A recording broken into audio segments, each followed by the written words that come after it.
Welcome to This Just In, the show bringing you the latest advancements in healthcare, strategy, innovation, and public policy. And now, for the fastest voice in healthcare, here's your host, Justin Barnes. Hello, everyone, and welcome back to the special edition of This Just In Radio. I'm your host, Justin Barnes. Today, we're broadcasting live from HIMSS25 in sunny Las Vegas. Very excited to be here. It's already been an action-packed 72 hours.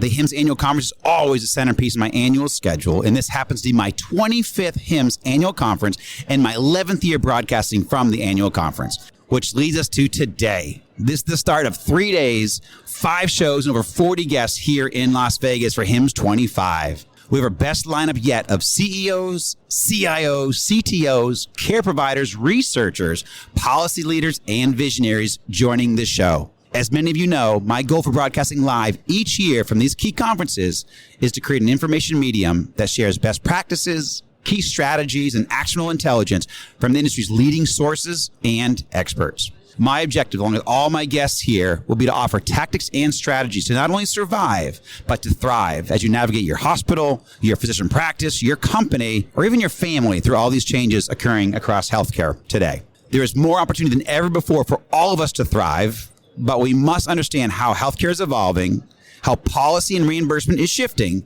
and where best practices and innovation can support our efforts. I hope you glean all of this over the next few days. That's at least my goal. Welcome back to This Just In Radio Show, broadcasting live from HIMSS25 in sunny Las Vegas. I'm very excited to introduce my next guest and new friend of the show, Michael Zager, CEO of Cirro Bio. Welcome to the show, my friend. Thank you so much. It's great to be here. It's great to have you here. So I assume it's been an amazing few days for you. First of all, when did you get in town? So I actually got in town on Sunday, and it's been a whirlwind. So I've been meeting with all kinds of folks, seen some, great presentations. Yep. It's been wonderful. Yeah, it's a great opportunity. So not only the show floor, awesome, but this HIMSS in general, an annual conference for sure, is a great place for learning, building relationships, fostering old relationships, seeing peers that you haven't seen in a long time. I assume it's been a great experience for you in that regard too? Absolutely. I was honored last year to get a chance to present at HIMSS, and this year has really been a lot of just, meeting, greeting, and building partnerships. Yeah. Well, I know AWS thinks very highly of you. I was working with them on something different, and they said, hey, you've got to have Michael on your show. And so we certainly had to make room for you. So very excited to hear what you're up to and all that good stuff. So before we dive in, what progress are you most excited seeing in the industry today? So everyone is talking about AI, right? And so you can really not answer that question without bringing up AI. But I think what I'm most interested in that space is people that are actually leveraging it today to for practical purposes, and specifically like around data sharing. So it's been really interesting to talk with companies like Interweb that is doing OMAP mapping, to other people that are doing de-identification like Snow Labs, but people that are solving real world problems. And I think that's what I'm most excited to be seeing. Yep. So you tell us a little bit about, before we dive into your questions further, tell us about your journey a little bit. Where were you before, and now you got Cirro Bio, and so how did that come to fruition? Yeah, so I have kind of an unusual background. I spent the first 15 years of my career developing solutions for Fortune 100 companies, startups, et cetera. And around 10 years ago, I lost my mother and my uncle within a year. So I reached out to the Senior Vice President of Human Biology at the Fred Hutch with just the hope that we could have some impact, right? Like that my background could be used to accelerate cures. And so I was at the Fred Hutch for 10 years. Over that time, I founded a visualization center across the Brodmann Beatty Institute, UW Genome Sciences, and the Fred Hutch. And then I really turned my attention to how we could be accelerating research by ingesting data directly from shared resource cores. So flow cytometry, proteomics, genomics, et cetera, into the cloud, enabling people to run massive batch compute using simple point-and-click interfaces with reproducibility and translating that into visualizations. So at this point, most of the Fred Hutch is actually, now all the data being generated there is actually going directly into our platform. Wow. And so what led me to the startup is that about a year and a half ago, I was very fortunate to win the AWS Imagine grant to go further faster. Yes. And I went and I met with a number of other institutions because I really wanted to extend the impact, right? That's why I came to the Hutch, was to have impact. And there was a ton of interest. What turned out to be a roadblock was contracting between institutions. It is very difficult for the Fred Hutch to, say, sign an agreement to host data on behalf of a Dana-Farber or an MSK. Right. And so ultimately, I was basically in a situation where the Fred Hutch said, like, if you really want to go do this, you should think about spinning this out and we'll support you in that endeavor. And that's what we've done. That's excellent. Congratulations. That's fantastic. Thank you. So, tell us about you. How long ago did you start? About a year and a half ago, you said? Or we're actually only 8 weeks old. Oh, which is wild. That's but wild. We've been developing and partnering now for about a year and a half. Yeah. And it's been under development for like 7 years. Congratulations. Well, here's baptism by fire. Certainly coming into HIMSS25, being like 8 weeks, 6 to 8 weeks old is awesome. Congratulations there. Thank you. So, I think you just touched on it. A great segment, segue into my next question. What are you currently working on that you're most passionate about? So give us some of the specifics of the problems that you're solving and why it's so near and dear to your heart. Yeah, and obviously you mentioned your family. But, Yeah, I think that there's a lot of people talking about data sharing. But having spent many years within a research institution, I know it's equally important to be able to share pipelines, which is something that today is very difficult. I know that it's equally important to be able to track the lineage of these data, or else they lose their value over time. And I know it's particularly important to be able to share the visualizations of that data. Absolutely. Right? To really, because research is a collaborative endeavor.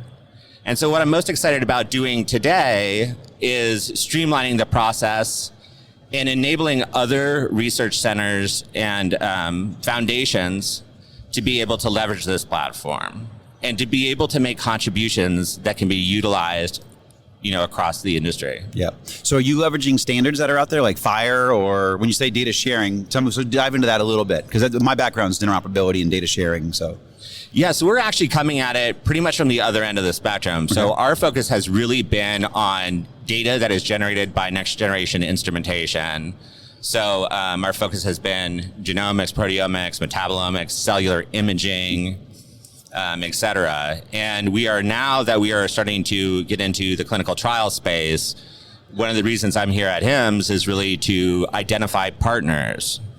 Because again, I don't think everyone should be reinventing the wheel. So if we can find a partner to help us on that end, it would be fantastic. Good for you. Were you at our dinner on Monday night? I was, yes. I thought so. Okay, I was sitting towards the front. Yeah, because that was a great consortium of people that came together on Monday night. So yes, AWS is fantastic at putting together these groups. Yeah, they're a big tent family for sure.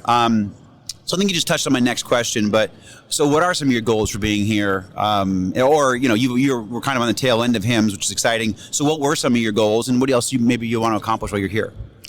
My primary goal was to find like-minded people, and also to determine really how can we accelerate our impact with some of our initial clients.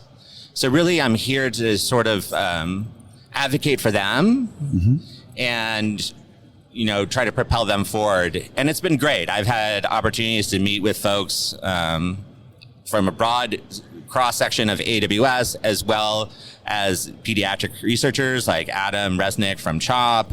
Adam was on my show last week, 2 days ago. Yeah. Oh, I love Adam. Yeah, Adam's great. He is a fantastic human being. Yes. So cool. I'd love to partner with him, and I'd love just to enable people to move faster. Yep. I love it. Fantastic. I know you're going to accomplish that. When do you go home? I am going home after this, actually. Well, thank you for staying for the show. Absolutely. My pleasure. That's fantastic. So looking ahead into the proverbial crystal ball, what do you see as a strategy or trend that we must ready to navigate in 2 to 3 years from now? This is a tough question. It is. Because there's so much uncertainty. I think what we can't overlook right now is the current funding climate. When you look at what's happened just recently in terms of indirect rates, for places like Fred Hutchinson that is, traditionally had a 76% indirect rate, and watching that go to 15% is going to pose major challenges. And I think that the ramifications of those challenges will be over the next couple of years is that if I had a crystal ball, I would say that there will be much less investment in building on-prem infrastructure because the grants simply won't be there. So that will force migration to the cloud. That makes sense too, because there's a great need for like GPUs for all this new AI stuff. But I also think that it is going to slow innovation. And so one area where I'm really hoping we can help is to provide academic research centers and others with a very affordable yet robust and mature product. Because that's why I got into this space in the first place, right? And I haven't lost sight of that. So I think we will see, just in summary, a huge move to the cloud, and hopefully more collaboration, because right now there's a lot of people reinventing the wheel, and that's enabled, I think, by, without the funding, I think it's going to force people to partner more, which may be the only silver lining. Right. Well, yeah, I think that's actually been a resounding or resonating theme across a lot of my guests. Certainly the thought leaders, they say, hey, we have a lot of change coming. Embrace it. How can you become more efficient? But also, this could strive us to be more innovative in some areas. So let's look at the silver lining. It's going to happen. So you might as well look at the silver lining. Absolutely. And try to and make the best of it. But also, this can be best. Even Anish Chopra and Rasu Shrestha, some of these great thought leaders came there and said, guys, embrace it and look at the positive side. And there is a lot of positives, certainly when it comes to innovation, partnerships, relationships, scaling. We need people. We can't be doing, first of all, you don't want to be standing up archaic infrastructures. Absolutely. And that can happen certainly when you get funded, when there's easy money moving around, you fund it, in archaic architecture. I think we all know that moving to the cloud is absolutely the most secure, the best process for most companies. Absolutely. So I think that is a positive aspect. In our closing minute or so, who would be the top 5 targets? You mentioned CHOP, but I've been Adam Resnick and what he's doing at CHOP. What would be some good partners for you in the next couple of years? So one of our earliest that we're already partnering with is the Breakthrough Cancer Foundation, which is made up of MD Anderson, Dana-Farber, Johns Hopkins, MSK, and MIT. We're also talking with other nonprofit foundations. I think that's a great way to facilitate sharing across organizations. But we're also talking with a number of large hospital systems. And we've had some very early successes in actually onboarding. There's a particular institute in California where we were actually able to get them up and running with the platform. From the time I met them to where they were running pipelines in the cloud was 3 days. Wow. And now they're doing instrument level integrations. So it promises to really to bring the same type of transformation that we delivered at Hutch to that organization. So that's what I'm really hoping to accomplish. It's just broad adoption. Yep. Well, one thing great about my show is I have a lot of great, phenomenal listeners, and we use this kind of as a collaboration point and a relationship point. So hopefully, that might just come to all fruition for just my normal listenership. So I hope that it really does. Obviously, you're doing great work. AWS thinks you're doing fantastic work. So I'm very proud to have you on the show, my friend. Thank you. Michael Zager, CEO of Cirro Bio. Welcome again. Thank you, and have a great rest of your show. Thank you. You too. Welcome back to This Justin Radio Show, broadcasting live from HIMSS25 in sunny Las Vegas. I'm very excited to introduce my next guest and great friend of the show and very longtime friend of mine, Mr. Tom Leary, Senior VP and Head of Government Relations with HIMSS. Welcome back to the show, my good friend. Thank you, Justin. It's great to be back. It is great to see you. It's been way too long. When did you get in town, first of all? Sunday, just before the crazy wind. Yes. Oh, well, I was. So, yeah, I hit those crazy winds. I came in on Sunday trying to land around 1 p.m. And we actually had a big gust as we were landing. Our wing almost hit the ground, and we had to abort our landing. Oh my God. And took up a hard ascent. It was very scary. This is my scariest land of my life. So yeah, that was insane. Those winds were crazy out there on Sunday. We landed 40 minutes early because of those winds. Good for you. Yeah. Good for you. I was not so fortunate. Scared the crap out of me. Sorry. But God is good and all is well. Here we go. I assume it's been an amazing few days for you. Absolutely. We started with, we've signed 3 MOUs with 2 countries, and the NHAT Collaborative for the Underserved. You remember that group? Yes. We signed a MOU with them to launch NHIT Inspire, which is helping with workforce development. But then country of Colombia and the country of Turkey have both renewed their efforts with him. So beautiful. That's just the baseline of the week. So good absolutely. for you. Congratulations. Phenomenal work. Yeah, I'm excited to actually, this is one of my studying episodes because I love policy. I've not been able to do as much as I normally do. But first of all, before we dive into some of the specifics around regulatory and legislative aspects, what progress are you most excited about seeing in the industry today? The progress is how we utilize AI in a way that is both informative for the patient and the provider on decision making, but also how do we use it in a way that reduces burden and doesn't scare people out of the professions. Yep. Lots of nurses we talked to the nurses this week a couple of times. Lots of them are real excited. Lots of them are real nervous that it's going to take their job. So we got to find that happy medium. But it's going to have a huge impact on the community. Yep. Excellent. Good point. Also, I know you gave me a chocolate. Let's give them a shout out from this great chocolate you handed me off air. Who brought this chocolate? The Jürgen Brandstatter on behalf of the Ministry of Health in the country of Austria. They weren't able to be here with us in Las Vegas this year. They plan on coming next year. And as a gift, expectation of their commitment to next year, they gave us some chocolate. And you just gave one to me. Fantastic chocolate from Austria. Awesome. Yeah. Love it. So, what are some of the main legislative topics that you're currently engaged in? I think even maybe before that, what is kind of the sentiment of Capitol Hill right now, or the administration? I know there's a lot of change, a lot of evolutions in some areas, but what are some of your thoughts there? We're expecting not more of the same, because there's no way to get more of the same with the Doge being involved. Right. But we're expecting this administration to have the commitment to health IT and digital health transformation the way that they did in previously Trump administration 1.0. You got it. So what that looks like, though, I think is still a little bit up in the air. Okay. But we can count on they're interested in innovation, reducing regulatory burden, and improving efficiency for sure, and efficiency, absolutely. Excellent. Yeah.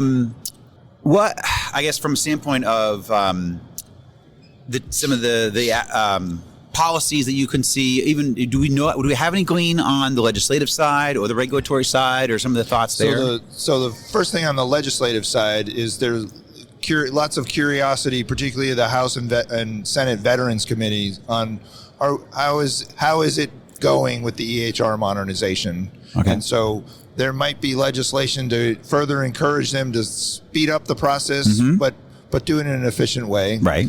There's also lots of conversation around cybersecurity legislation.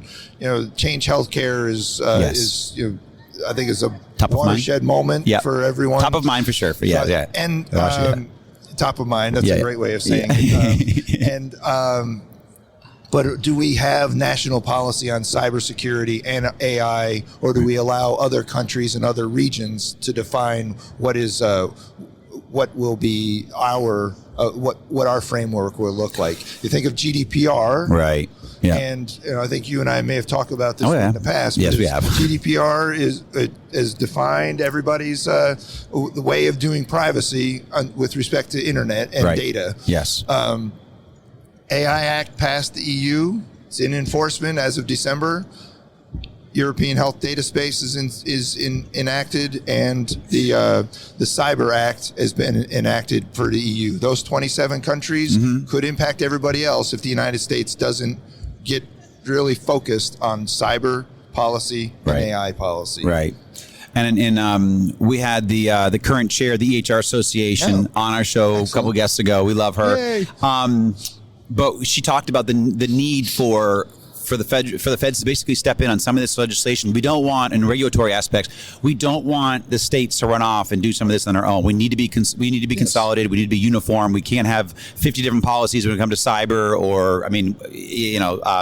with AI and management and governance and all that kind of. We really do need some federal guidelines and some federal standards. Yes, and so we're working with Congress on making sure that they have that kind of leadership in place. Beautiful. And I'll be honest with you, it's been actually a resounding theme. Most of my guests, certainly all the thought leaders, are basically saying, use this as an opportunity. We aren't going to have as much money floating around. Use this as an opportunity to be smarter, more innovative, do more with less, be more efficient. And I've had people from both sides of the aisle on my show over the last couple of days, and they both are saying that. So there's a positive aspect of, hey, because even one of my guests brought up how archaic networks were getting propped up because all this free money was flowing around. Yeah. Let the markets now dictate some of that, not have federal influence into a bad architecture just because, hey, there's money for that. It propped up some really bad stuff. Let's just leverage more innovation. So I think that's a positive side. We got to look at the positive, the silver lining of all these changes. So that can be one of them for sure. I absolutely agree with you. And part of the conversation this week in the halls has been just to that issue of, are you expecting more regulatory activity, or is the market, or are they going to let the market dictate? And right. Some of what with certification and some of the expectations around just overall outcomes, moving towards outcomes, is absolutely allowing this administration, and quite frankly the previous administrations, have wanted the market to dictate quite a bit. Right. Yeah, I think there's absolutely a role where we need feds, when we need the ONC, and now it's the OSTP, and what's ASTP. ASTP. Yeah. But it was the ONC, now it's ASTP. ASTP, ONC. Yeah, that's it. Yeah. We need them desperately because we need coordination, certainly, the federal coordinator. So that's a very important aspect. I want to make sure I use my platform whenever I can to evangelize on that perspective, because what Steve Posnack and that whole group has done for 20 years now is fantastic for our industry. We have a much more efficient healthcare system because of their work, and we need to see that continue on. Now, obviously, there's aspects for deregulation that are really important, that could be key and foster a lot of great market movement, innovation, and even better care. But we also need to make sure we do have there is a spot for the feds and for the office and for all their great work. So, what would you give some advice there regarding that? We have to remind ourselves and remind the DOJ that the ONC's coordinating role has been very effective in terms of helping to modernize the thinking in the CDC, for example. Yes. Bringing on fire-based applications into the public health community. Yes. In 2019, we presented CDC with the idea of working with HIEs and working with fire, and they were very reticent. They're now all in because of the partnership between ONC and CDC. Right. It's that coordination work. AHRQ, HRSA, all of those agencies, the coordination between and the work with ONC, ASTP ONC, if they would finalize that, for example. That'd be great. I know. It's absolutely essential to the overall work. Love it. And I'm glad we've had a chance to talk about that. Is there anything else that you would like to see on the regulatory front this year that say, hey, Justin, let's call this out specifically? Is there something? Can we get to a point where we permanently include telehealth services? There you go. In reimbursement for telehealth services. Not doing. This is like kick the can. Year after year. This isn't the sustainable growth rate can kicking, which but we used to work on that. Bad. Yes, we worked on that for 17 years. I don't even know how long I worked on that. Terrible. Yes. So, but can we get that completed? And then, heaven forbid, we have a resolution around a patient identification strategy. There you go. So, but looking on an innovation, those are a couple of things that are just hanging around. Yep. But from an innovation perspective, making sure that we have the proper balance between patient safety and innovation, but not leaning so far into regulatory restrictions that it restricts innovation. Yep. What we hear from many of our members on the floor here is that if you have too much regulation, that takes money away from the innovation, because they have to not only comply, they have to monitor the compliance, et cetera, so that further pulls them back. So how do they reduce provider burden? Continue to innovate. Yeah, I built one of the EHR companies in this industry, and it cost us about $1 million back then, $1 million a year just to manage our regulatory aspects of the business. Wow. $500,000. It started off as like $500,000, but $1 million, that's a lot of money for a small company. So there's a lot to it. Certainly when CCHIT and the whole certification process, we're spending about $1 million on just managing regulatory, all the work, because it take all the coding, all the review of the regs, all the obviously the comment periods and all that kind of being actively involved in that whole process. It's expensive. It is necessary. There's a lot of great that comes from it, but it's also extremely expensive, to your point. So you got to balance that and manage that very closely. Absolutely. What are some, so I guess, thinking ahead, and you talked about cyber and AI, and that might be the answer here, but what significant legislative or regulatory issues must be ready to navigate in a couple years from now? I know it's extremely difficult to project out because we don't even have some baselines right now, but what are your thoughts there? Quantum computing. We hear from countries across the globe, watch out, it's coming, and it's coming for healthcare. It's already here in some sectors. And so what does that mean for the United States? Are we going to allow other capitals to, legislation from other capitals to define what that means for us in healthcare?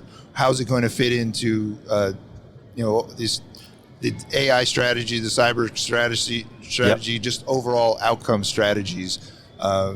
Just country after country starting to mention quantum computing. So we're curious. We don't have answers. Well, now yet, you got my curiosity piqued here.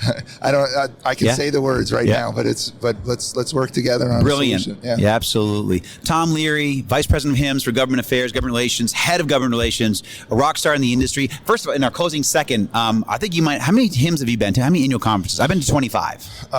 You might have me beat. 2001. Okay, so what's that? 24. Okay. I started coming here in '97. Okay.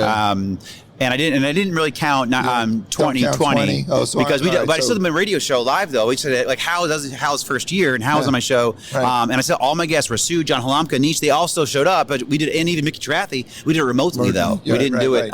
We had a virtual conference after the other one was the face to face was pulled. So I still count that as a year. Oh yeah. All right, my friend, great to have you. Thank you, sir. Thank you, Tom. Thank you. That's a wrap from Las Vegas and HIMSS25. Thank you all for listening. Thanks to everyone who voted us 2024 Healthcare Podcast of the Year. Thank you so much, Roberta Mullen, Greg Masters, Carol Flagg, and the entire crew at the Healthcare Now Radio Network. They've also been producing my show for 11 years. Also, a special note of thanks to Jake Reed, my head of media, and certainly a big thank you to Hal Wolf, Albie Zakes, Morgan Searles, the entire HIMSS team. They're always extremely supportive in the events and broadcasting requirements that I have. And again, thank you so much to all my listeners. We're grateful for you. You make us better with every broadcast. And that's a wrap from Las Vegas. Have a great rest of your day, everyone.